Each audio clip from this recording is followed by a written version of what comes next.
A very good morning to my dear student. Myself Mandara Naik. I teach you social studies in this academic year 2020 and 21 for the 7th standard. I hope and pray that you all are very safe by the grace of God. Today our first lesson, Vijayanagara Empire. Vijayanagara Empire, the greatest empire of the South India. It fostered the reconstruction of Hindu life and Hindu administration of 12th and 13th centuries. Vijayanagara, city of victory, also called Karnataka Empire. It was based on the Deccan Plateau region in South India. Vijayanagara Empire was founded in 1336 CE on the southern bank of Tungabhadra river by the sons of Sangama called Harihara, Bukkaraya, Kampana, Marappa and Muddappa. Hampi of Ballari district was their capital and their national emblem was Varaha, boar. Varaha was gold coin in their period also. This empire ruled 3 centuries during 1336 to 1646 CE.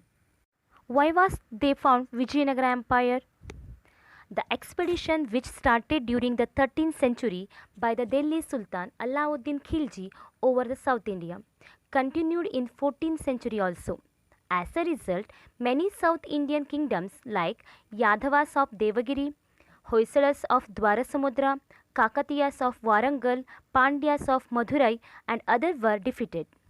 At this situation, Vijayanagara succeeded in creating a strong political power as a solution for the South Indians' political issues.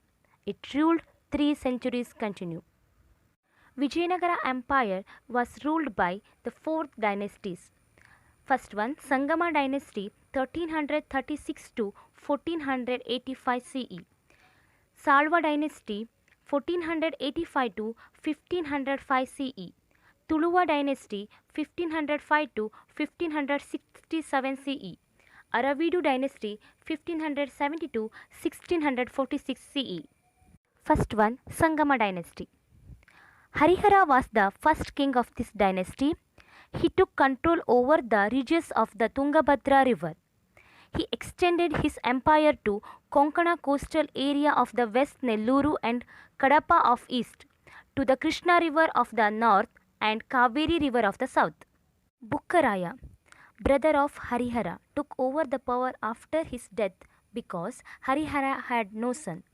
During his rule, Kampana expanded this empire. This was explained in a book called Madhura Vijayam, written by Kampana's queen Ganga Devi. After Bukkaraya, some kings ruled Vijayanagara's empire. In those kings, Devaraya II or Praudha Devaraya, he was the famous king of Sangama dynasty and his period was significant in the Vijayanagara dynasty. After he took over the power, he built a new army including Muslim soldiers who were skilled in archery and horse taming.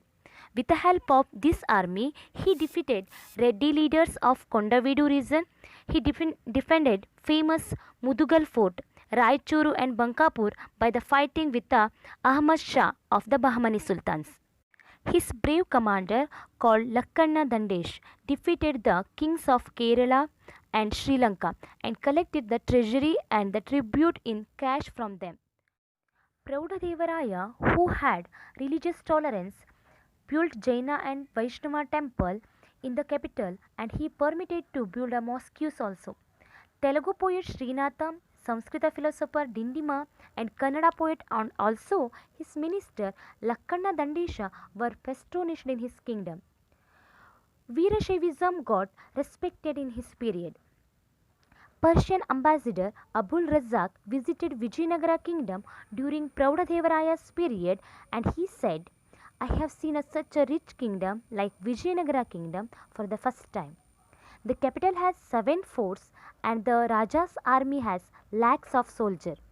He had the titles like Gajaventigara or Gajabetigara, hunter of elephant, Chatussamudradishwaram, owner of 4 sea, Ariraya Vaibhava, glory of king. After his death in 1446 CE, his son Mallikarjuna and then Virupaksha III ruled Vijayanagara. These were weak rulers. So, a strong commander, Salva Narasimha, captured the capital. Second dynasty, Salva dynasty. Salva Narasimha ruled for 6 years and he died in 1491 CE. His children were minors when he died. So this Salva dynasty, protection by a commander, Tuluva Narasanayaka. Third dynasty, Tuluva dynasty. In 1505 CE, Veera Narasimha, son of Tuluva Narasanayaka, started the rule of Tuluva dynasty. After his death in 1509, his brother Krishnadevaraya came to power. Krishnadevaraya was the famous and greatest king among other Vijayanagara kings. At the beginnings years of his rule, he had to face many revolts. Foreign historian Robert Sewell stated that Krishnadevaraya was an uncommonly brave king, intelligent soldier, and diplomatic expert. He defeated his enemies and extended his empire in South India. Now we see Krishnadevaraya's conquest. Krishnadevaraya seized Shivanasamudra fort from Ummatturu chief Gangaraja in 1510 CE. Later, he owned Raichuru fort. He supported Portuguese to capture Goa from Bijapur in 1513 CE. He owned Udayagiri fort. Then in 1518, he captured Cuttack, the capital of Gajapati Prataparudra, a Kalinga king. By defeating Gajapati Prataparudra, Krishnadevaraya married his daughter Jaganmohini. In 1522 CE, he recaptured the Raichuru from the King Adil Shahi king of Ismail Adil Shah. Later he captured the Kalaburgi, Bidar forts. He got released the son of king who was imprisoned by the Bahmani prime minister and restored him to power in Bidar. For this, he got the title Yavana Rajya Pratishthapanacharya. Vijayanagara Empire expanded in all 4 directions at the time of Krishnadevaraya's death in 1529 CE. Domingo Payas, who visited his kingdom, he said, Krishnadevaraya was a soft person with a strong body.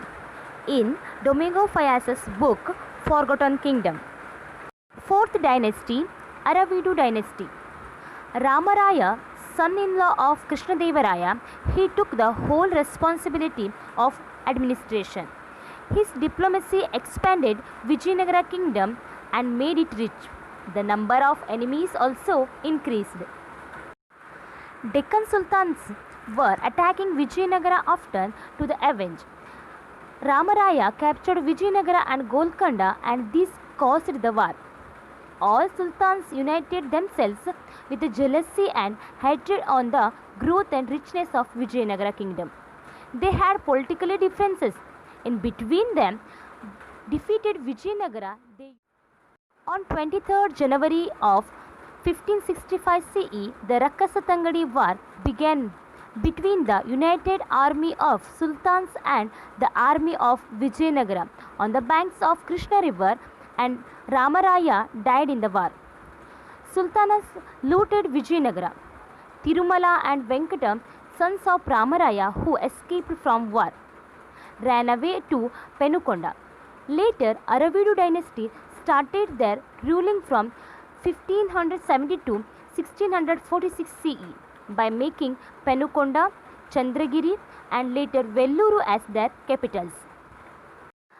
After this war, feudal chiefs of Mysuru, Keladi, Chitradurga, Yelahanka and Surapura became independent rulers in Karnataka.